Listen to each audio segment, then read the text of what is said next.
Today we're doing a market position report with Roman. When I do a market position report, what I do is I take a look at the business, I talk to the business owner, we look at their market together, we look at Google online to see who they're competing with, and come up with a plan on how they can beat their competitors. At the end of the day, if you want to get customers online, Google's the place you want to be, and it's simply a competition. Google's doing its best to figure out who is the best company to show, and if you can be the best company in Google's eyes, then Google will show you. And so that's what we're here to figure out today.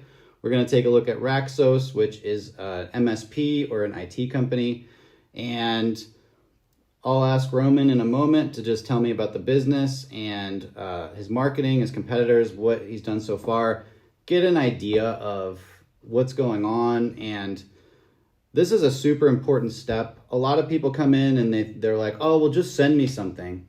And the reason we have to have this conversation can be explained by a quick story. I talked to this guy the other day. He does waterproofing type stuff in Florida. And when I look at his company and I look online at Google, I see waterproofing companies. And I did a little homework before I talked to him and found out who his competitors were and all that. Then we get on and I talk to him for a little bit. And as I'm showing him what I see, he clarifies that, well, actually we don't do waterproofing, even though like that's the category you might categorize us as. But what I really do is I do vapor barriers for mobile homes, and I don't do regular waterproofing stuff. And I was like, oh, okay, well that's different. So I did some, we took a look at Google together for that keyword and discovered that there was a huge opportunity for that. But I would have never even known that that was his real goal without talking to him for 20 minutes first. So Roman, I'm going to ask you to just tell me about your situation, your company, how things are going, what kind of stuff you do, and how I can help you today. Yeah, for sure. So there was a period where we did no marketing for a couple of years. It was actually a period where I wasn't involved in the company, and leads completely stalled. Like there was basically no leads for almost 2 years. Mm-hmm. This past year, 2025, we've been trying to reignite that marketing engine, get things rolling again. I think we've made good progress. I want to make like 10x the progress in 2026. So by the mid 2025, we were up to a couple leads a week, and it's kind of just stayed there. Mm-hmm. So people are finding us. We're getting some traction, but not a ton. A couple leads a week is good because a lot of those turn into opportunities, and we have closed some deals. Mm-hmm. But we just need to turn the volume up and kind of take it to the next level. So we've followed your advice. We're on the playing field, but now we need to really get competitive. Okay. So right now, how many leads you get per month on average, would you say? Let's just say 5. Let's be conservative. Okay. And then like by the end of the year, like what would you like that number to be? I'd like to see 5 to 10 a week. Okay. So like 4x basically. Yeah, that'd be good. So 20 a month. And then roughly like if you got 20 leads, or let's just go with the 5 leads. Of the 5 leads, like how many of those actually become customers? Of 5, I don't know. Probably I'd say like maybe 1 in 10 becomes a customer. So like at the rate you're currently at, it's like 1 customer every 2 months. Yeah. It's a slow sales cycle too. Like it'll be 1 out of 10, but it might take 6 to 12 months for them to actually come back around. Okay. Like we might give them a quote, or maybe we don't even give them a quote, but we just talk to them. Mm-hmm. It might be another 6 months of consideration, or like them waiting for something more serious to break to call us. Makes sense. So long sales cycle, 10 leads to get a customer, mm-hmm. and then like just conservative ballpark, like what is the average like profit you could expect from a customer on average? It varies a lot because it can go anywhere from like a 3-person company to a 500-person company. Mm-hmm. But let's just say like an average customer lifetime value, 3 years. Profit, I'm not sure. But let's say the average engagement is $5,000 a month revenue. Profit on that, we'd hope that it's probably around $2,000 a month. Okay. And then you said 3 years, so $2,000 a month for 3 years would be what, 72,000 ish? Yeah. Okay. So conservative ballpark profit per customer 72,000. Oh yeah, so it's well worth spending money to acquire these customers, and we've done that in the past when cash was really good. Cash flow right now is tight, and so we can't necessarily go out and spend $10K to get a customer right now. So we need to kind of be creative. So the sales cycle's so long, it's hard to invest in advertising. Yeah. But if you could like just buy a customer today, how much, like ballpark, how much would you be willing to spend to get a customer? If you're like, hey, if I buy this lead today, in 30 days, it's going to become a customer. $5,000, $10,000. Like, okay. Yeah. Okay. So that gives us some ideas. You need roughly 4x. Let's take a look at, let's just look at Google, see what shows up. So what kind of services, like what kind of service would somebody type in when they're looking for you? IT support. Okay. So, and then you're where? Surrey, BC. All right. So we've got this company pops up that says permanently closed. That's kind of interesting. Usually Google Maps would show up. Maybe just because of the location. Don't see you guys. Let's just click on maps and see. Since we aren't in the area, it won't work so well. Let's try IT company. Okay, so now we got some people showing up. Where would you be on this map? You see where it says Cloverdale in the bottom right? Yep. Yeah, right there. Okay. There's you right there. Yep. Okay. Wow, 55 reviews. That's pretty good. Decent. Yeah. Okay, you're not showing up for me here, but I'm not located in the area, so that's to be expected. So, quick Google 101, just to make sure we're on the same page. Like when somebody types in something like this, let me do like a really general one. So like plumber near me. Someone is looking for a plumber. They go to Google. Google's going to break down the search page into 4 sections. So this first section is local service ads. These companies made a deal with Google that Google will pop them right up here at the top. And then if I call them or message them, they're going to pay for that call or that message. Probably something like $50 to $150. So this is how these companies are buying calls directly from Google. The second section is Google Maps. So this is pay per click. Again, these companies made a deal with Google. Google puts their website right up here at the top. And if I click on that, they're going to pay for that click. Probably something like $15 to $30. So that's the second section. The third section is Google Maps. So the first 2 sections, that's paid. Like those companies paid to be there. That's why they're there. If they stop paying Google, they're going to disappear. Google Maps is organic, meaning they don't pay Google to be there. Google shows them because Google's determined they're the best search results to show me based off of 3 factors. The primary factor for Google Maps is proximity. So the closer someone is to me, the more likely they are to show up for me when I search. Second is relevance. The reason Google's not showing me a roofing company is because I typed in plumbing company, and these companies are all relevant for plumbing. So Google shows me them. And then trust is the third factor. Basically, like how much does Google trust what it knows about you? It's not necessarily like, does it trust you to be a good plumber? It's, does it trust the information that it's displaying for me, the user? So honest plumbing, they're close to me, they're relevant, and Google trusts them, so they're showing up number 1. And then the 4th section is organic search. This is what Google looked like 10, 15 years ago before they added all the other stuff on top. And so back to the IT company search, I see a Google ad here, so that's pay per click. If I click that, they're gonna pay. I don't see any local service ads, so we can't do it for our category yet. Mm-hmm.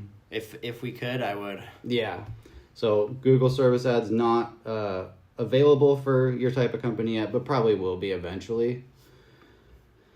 So Google Ads is an option. I've been thinking about that, yeah. Okay, and then Google Maps is what you've been working on. Mm-hmm.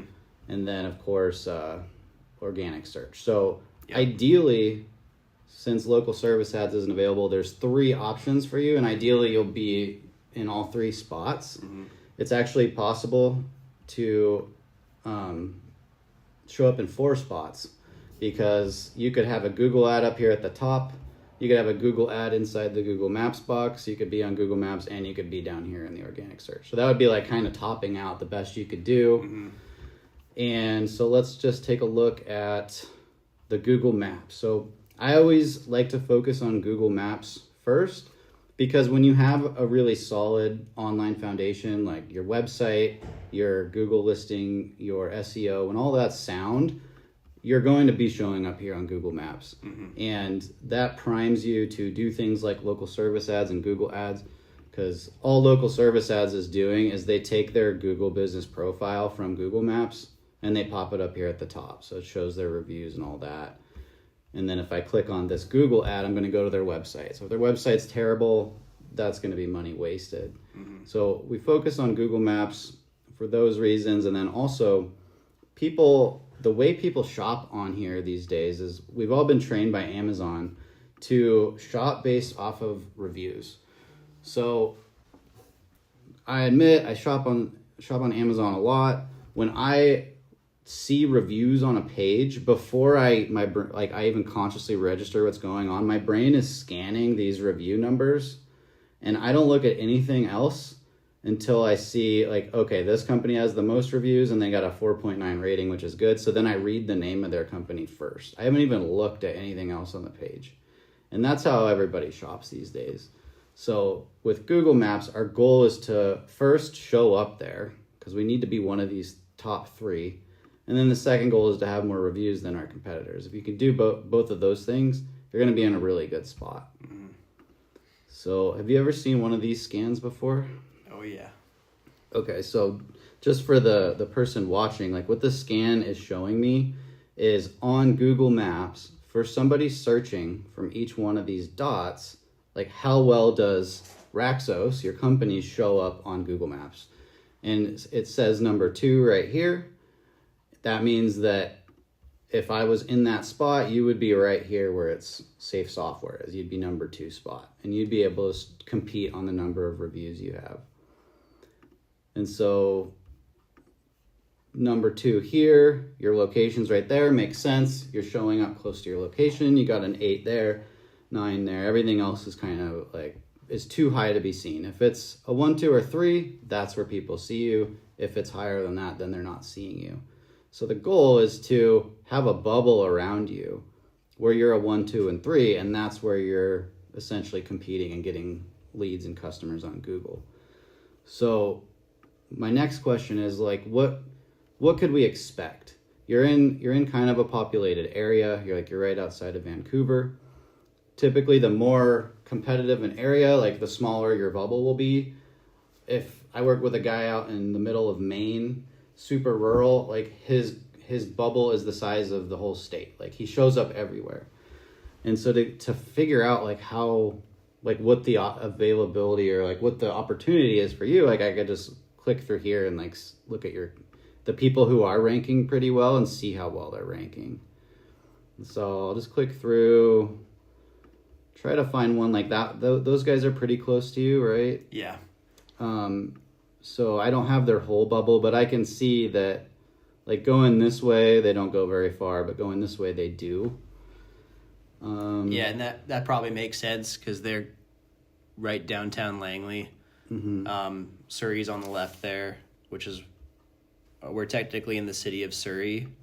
Cloverdale is that borderline between Langley and Surrey. So We're technically close. This is where it gets weird, is we have a Surrey address, but we're technically a lot closer to downtown Langley than downtown Surrey, because downtown Surrey is this top left section here. Okay. So, okay, you're really close to them. So what this says to me is like if you have a really solid website, your SEO is on point, and you know you're approaching being one of the most competitive companies in the area, you can expect a bubble that would probably cover like most of this little peninsula area, and maybe even like further down this way as you get like away from the more populated areas. Mm-hmm. So like, because you're in Surrey, I think you could probably take up all the way to the water over here, Mm-hmm. and then probably like this whole area, like eventually. Mm-hmm. And you're already on the way, so you've already done some SEO and whatnot, and you're getting reviews. And so it's possible that if you don't do anything else, you just keep getting reviews, like you could see that continue to develop. Mm-hmm. But undoubtedly, like with enough SEO and with the right tactics, like you could eventually take out that area. And if you're getting 5 leads a month now, like if you're covering this whole area, it's reasonable to think that you could get to that 20 by doing that. Any questions so far or anything you want to point out? Not really. I'm curious on, like, I think something I want to figure out better is, like, what are people actually searching to find these types of services? Because, like, I'm inside the business, so I know what I would search to find it. But, like, what if there are search terms that I haven't even considered? Yeah, how do you navigate that? Well, 'Cause so especially we're in a weird. It's not like a plumber. It's super obvious. You know what a plumber is. You need a plumber. You call a plumber. Like everyone knows what a plumber is. But our industry is kind of weird. It's like, are we a tech support company? Is it IT support? MSP is what we call ourselves, but no customer's ever going to know that, I think. So that's where it gets tricky for me.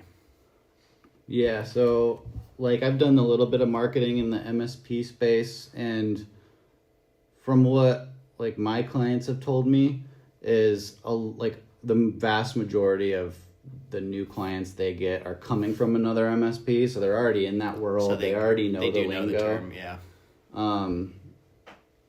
But you know, those who maybe deal with people who are newer, like smaller companies, single business owners who like maybe didn't need this stuff before. It's more of the like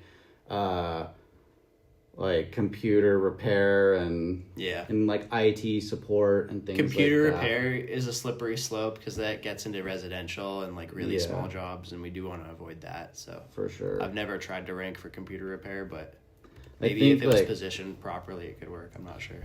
I think the lowest hanging fruit is to rank for these like main keywords first. Like if somebody types in IT company, like they're looking for you already.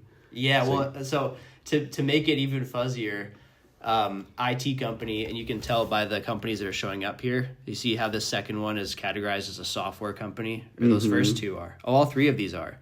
So we're not a software company. When a company is categorized as software, they usually they're either selling a software that they've created, or they're a developer to help you create custom software. We don't do anything with developing or selling software. So that's where like IT company is kind of a weird term too. That I would consider that just kind of a strength or an opportunity for you, because if someone does type in that and they're looking for you, and then everyone else showing up isn't even the right thing, then great, you're the only actual option up there. Yeah, cybersecurity, that's pretty cut and dry. Yeah, so you can't really screw that one up. So like these are obviously MSPs here. So like cybersecurity would be another one to really try to rank for. Let's do a quick scan on that. Let's see. Oops. What I've seen in the past is like cybersecurity is a way less competitive keyword, and so I do see companies like cover a huge area. Let's reduce this down a little bit because we're going a little too far away, I think. Yeah. Let's do like 7 miles, and we'll just do like... And then I'd move it down so that it's centered over where we're at. Because like I said, like we were talking about before, I'm not doing any marketing outside of Surrey and Langley. So yeah. Okay. That where you've got it's pretty good. So let's run that. Let's go back and just type you in there. Okay, so you got your physical location visible. It was interesting that it centered the map over there, because that picks up whatever Google thinks. And so when Google centered the map over there, it makes it seem like it was using a service area, that the center of it would have been over there. I see. So that might be something to look at inside your listing, is you have the address visible, but it could just be like Google Maps has changed sometime in the last 5 years, and like one of the old technical things in the back end isn't matching what's on the front end. I came across that recently, where with business hours, where someone had all their business hours set here, but when I did a scan with one of these tools, it picked up like different business hours and said they were closed. And so like you just go back in your dashboard and kind of like rechange everything and refresh it and see if that works. Okay, so that scan's going. These guys, I guess, since they're a software company, they're probably not a good example to use. So let's go back to the cybersecurity scan. Oh, it's not done yet, is it?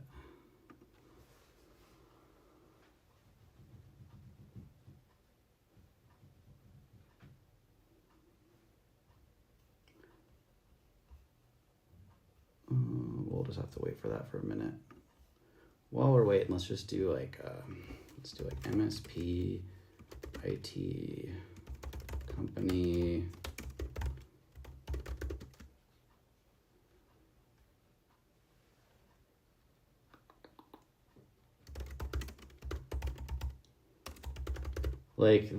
It's weird because you're doing like a local service that is also like a international service. Yeah. So cybersecurity, we could just do like Surrey, BC, and just see what comes up. The keyword tool in Ahrefs, which is what this tool is called, it can give you clues as to like you have these topics. So if we open up this topic, it'll give us like a bunch of other keywords that it sees people type in, like IT consulting, IT services.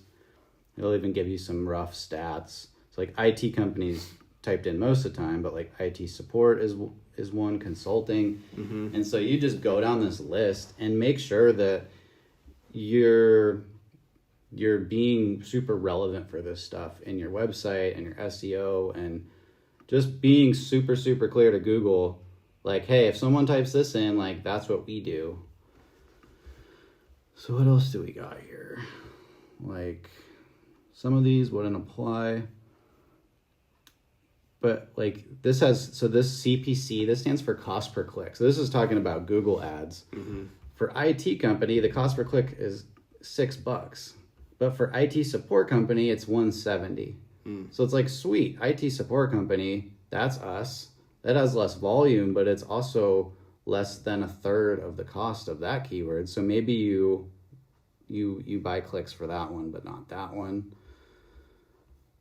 IT services company, again, 70 cents. And these are rough estimates, so you wouldn't really know until you went out and like bought them, but it gives you a clue. It also gives you like an idea of how many search volume that there is, and that this is ordered in search volume. So the things at the top are the most often searched, but there's a thing called long tail keywords, and what it means is like as you go down this list, you'll see like longer and longer keywords. And so, and the further down you go, like the less traffic, but also the less competitiveness. So you can sometimes find like interesting things like, you know, this one's hire a moving company. That's not relevant, but like how much does it cost to hire an IT company? Like maybe that could be a blog post or something, or some kind of content that you put out. Right. Let's see if this other scan was done. Still going. Let's look at some more keywords while we wait. Let's do let's see, managed service provider. Let's see what shows up for that. Security's a big one, eh? Okay, so like cost per click for managed service provider, $8. Managed security service provider. I don't know if that's relevant or something different, but that's only 40 cents. managed IT service provider is much cheaper. So like there's just a lot of keywords. This is like pulling data from Google. And so it's just giving you like a little glimpse of like how does Google work and how does Google make the decision of who to show, and it's looking at all these keywords. So if you make yourself more relevant for as many of these that are relevant to what you're doing, that'll just like add to your relevance score. And the more things you're relevant for, the more searches you can show up. I think what will happen pretty quickly as you do this is you'll just become more relevant than everyone else in your area, because nobody else like went through all the time to like figure all these keywords out, write good content about them, and be relevant for them. So eventually you'll be so relevant for so many things, Google will just start to default you. And when someone types in like MSP Surrey, like it'll just pull up your Google listing and pop it over at the top, because it's just like, this is the most relevant company. That would be ideal. Yeah, and that's happened. There are certain terms like we did a campaign for upgrading from Windows 10 to Windows 11 because Microsoft ended support for Windows 10. And I think we did pretty good on that one. So I went for like Windows 10 upgrade, Surrey, BC.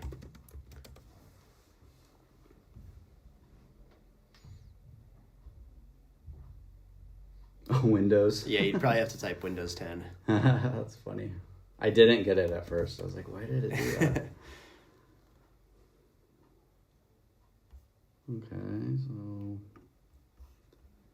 nerds on site. They're popping up there.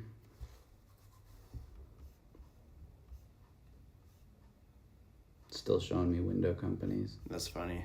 Yeah, so when we ran this campaign, this was middle of the year, but we were like in the AI summary.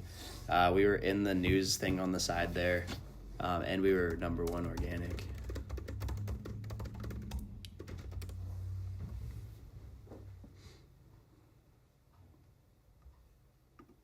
So IT searches are getting more and more prevalent, and pretty soon I bet all searches will just become AI searches. And so far what I've seen is like to show up in the AI searches is like, number 1, just be on Google. Like if you're the best on Google, you're most likely going to be the best in the AI's brain, because all the AIs do is scan Google. For some things, AI will scan like review sites and directories. Like I think one's called Clutch.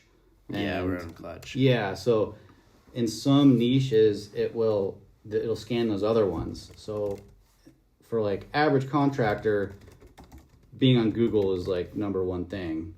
But for an MSP like you, it might be better to like not just be on Google, but like make sure you have rockin' profiles on all these big directory sites and get some reviews over there and try to be number 1 on them too. Because if you're 1 on all of those, the AI is going to choose you.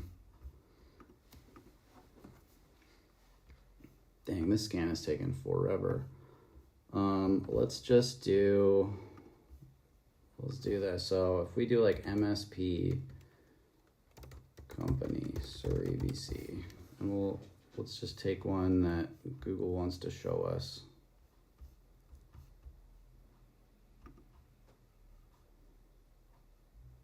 We can put their website into Ahrefs here and see, like, so these guys aren't even ranking for anything.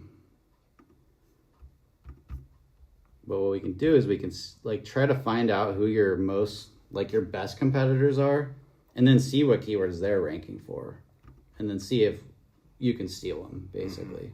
Cloud9's a good one.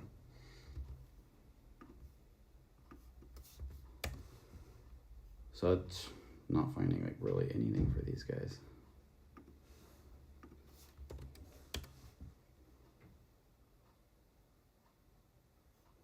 So when it's like when there's not a lot of data on companies, like you won't really get anything in here.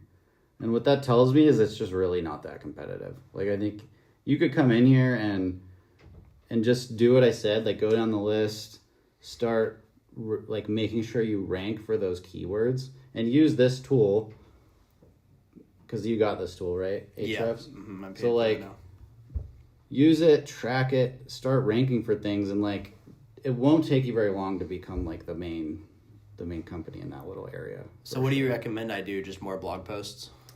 I recommend go through this keyword list. So let's go back to it.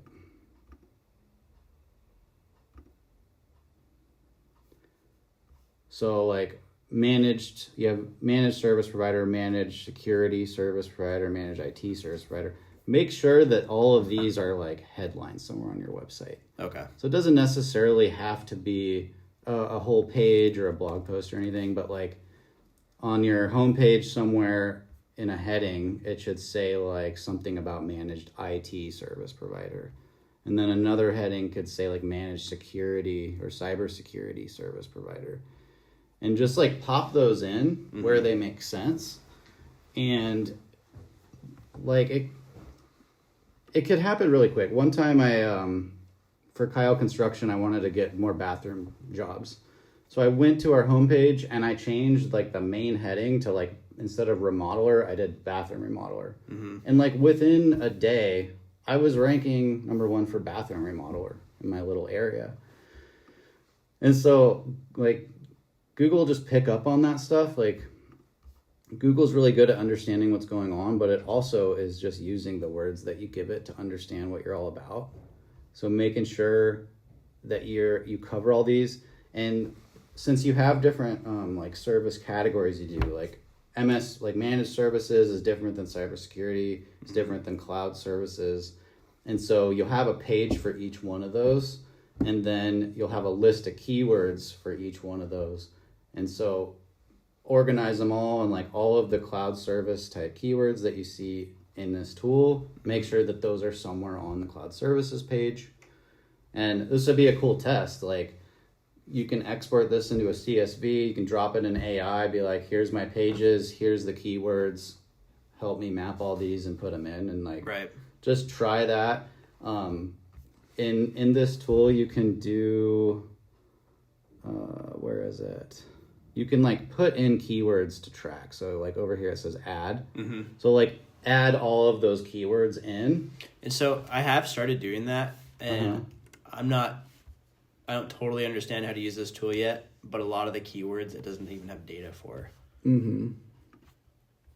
Yeah, so sometimes you can like request it to crawl a keyword. Oh, you can? Yeah. Yeah, like for the low volume stuff, these tools don't work as good. Yeah. But like you can still track them. Like it says we're only ranking for one organic keyword, but I know that's wrong. Yeah, well...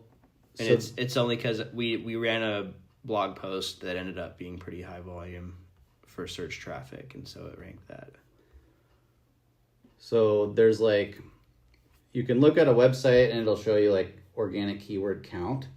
But there's also like a dedicated tracking, like tracked keywords area. The tracked keywords area will track whatever you put in there. Like it'll crawl it and look. And it'll pick up whatever you drop in there. You can also just do your own tracking, like type each one of those things in, snap a screenshot of the companies there. Like just find where you rank and then do it. And then like 3 days later, look, a week later, look. But chances are you'll slide right in, and like keep that keyword list handy when you're asking for reviews. Get on a call with someone that's going to leave you a review, be like, hey man, like let me send you the thing, put this in, and like get them to like drop those keywords in there. Take those reviews, put them on those pages that mention that. Oh, gotcha. Like just start to like, it's just kind of like lining little tiny breadcrumbs up for Google. Yeah. And then when you know Google looks at you, it's like, oh, the super clear picture, and it all makes sense because you like tweaked all these little baby things. Cool. And I think that'll make a pretty big difference.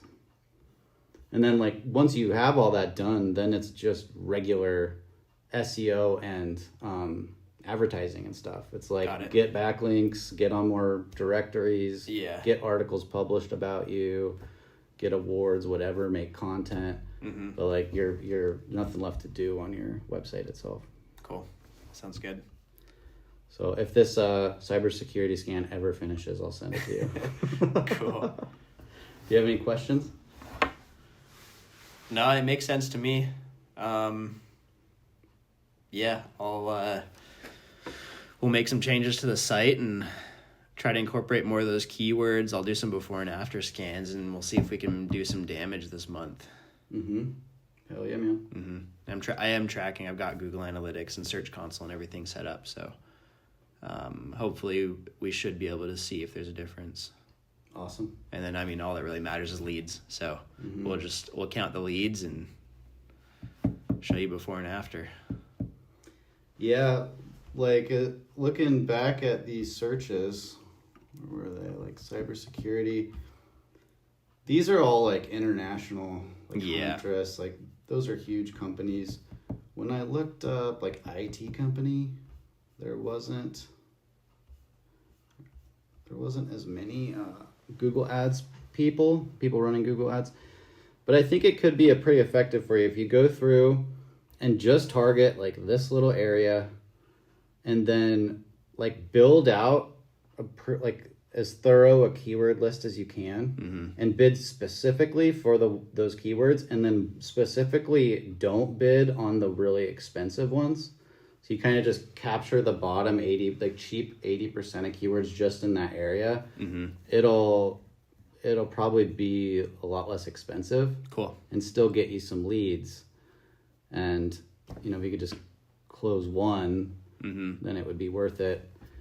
Also, might look for some kind of offer or product that you can make money faster. Like even for the companies that are like, oh, you know, it's the beginning of the year, we'll make a decision at the end of the year. Like find something to give them now that they can pay for that adds a bunch of value. So you maybe could like break even on your marketing costs and at least keep it going. Yeah, that makes sense. Something like that, like an audit or